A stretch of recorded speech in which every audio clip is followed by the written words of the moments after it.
Welcome to the podcast of iPen Magazine. This is episode 2. I'm Joann Cox.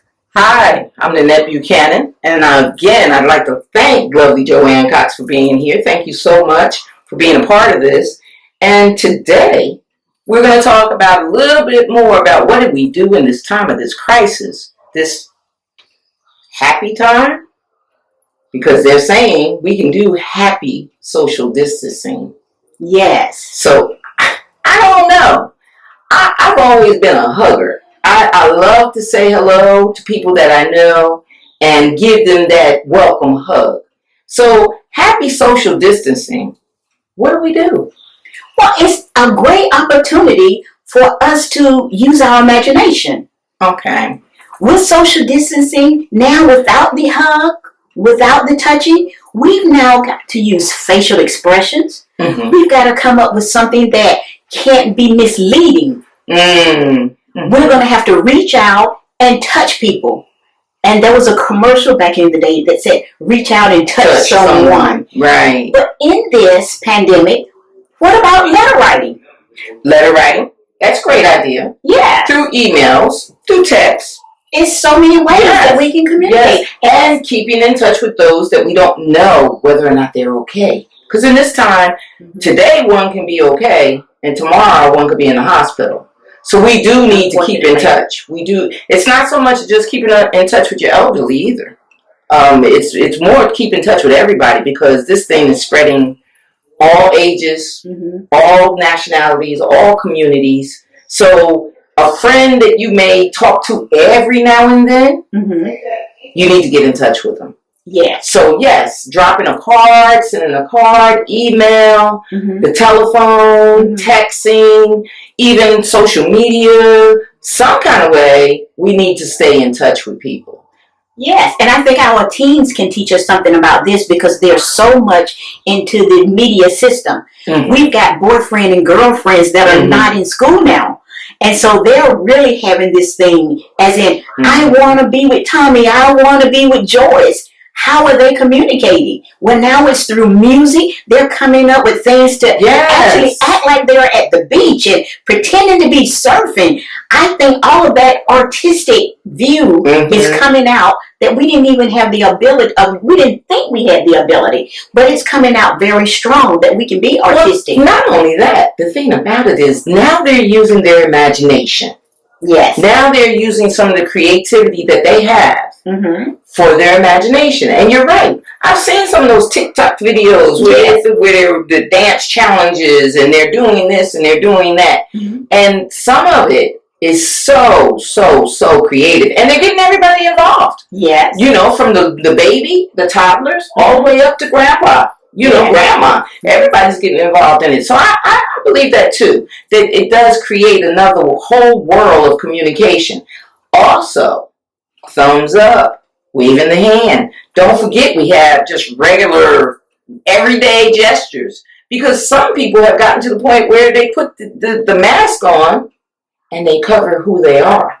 They lose that personality behind that mask. I can no longer say hello. Or I can no longer get, that feeling that you hear me or you understand me. Or they move away so quick because they want to keep that 6-foot distance. We don't want that. We want to be safe, but we don't want to be that way. And that's just something to bring to everyone's attention. Thank you for telling me about that. What I would like to bring to your attention, we keep talking about the first responders, but there are so many people that's on the front line that we're not thinking about. And one of them would be your mail carriers. Yes. They're still having to go to work. They're still putting our mail out. Your newspaper carrier, very few people are receiving newspapers, but there are a few that are still doing this. Make them feel special. Let them know when you drive up to the bank, you can't go into the lobby.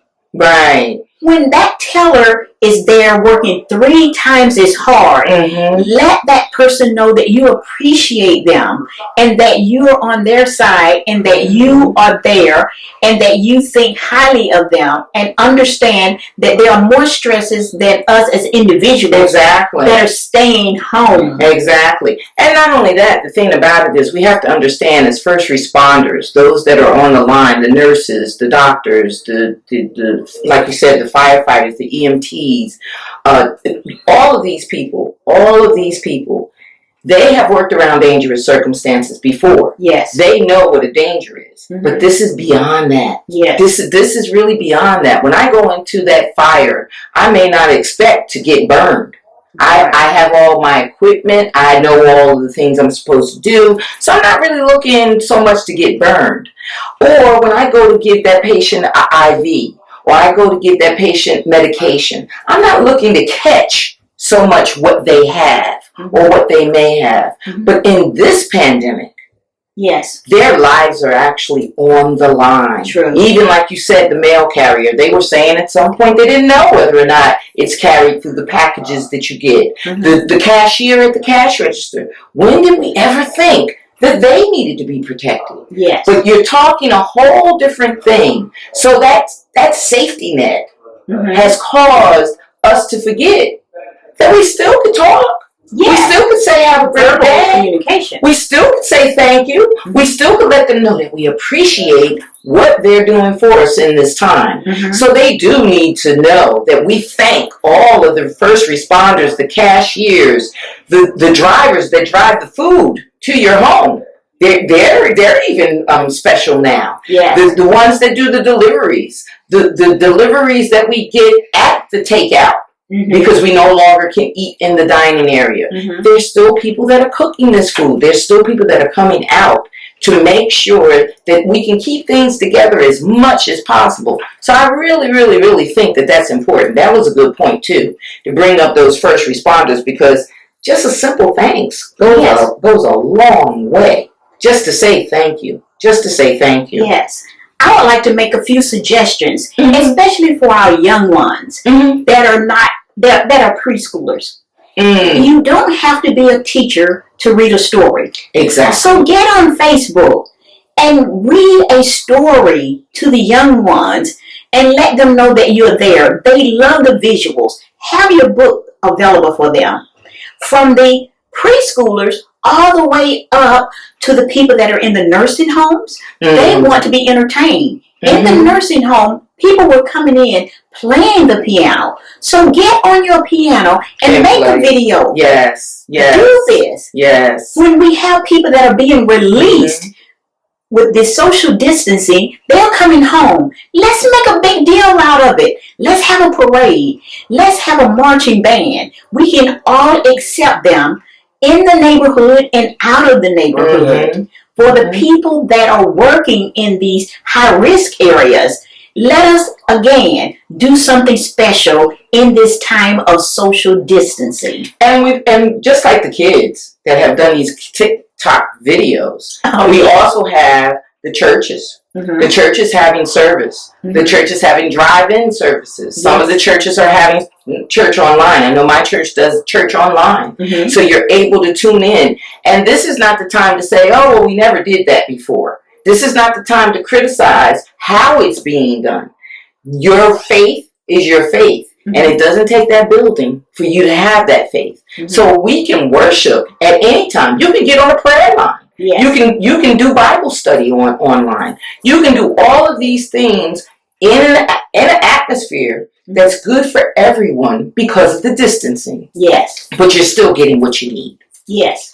And I would like to take the time to commend all the people that are reaching out and letting everyone know how social distancing can be a positive thing.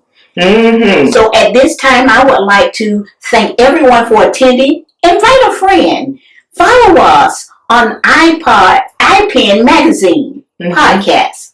Yes. And not only that, we can't go without this quote. Stay back. It's not the same as stand back. Okay? It's not the same. And we want to make sure that we stay in touch. call someone. Let them know that you're thinking about them during this time. We want to thank you. I thank you, Joann. And thank you, Nanette. And we'll talk to you later.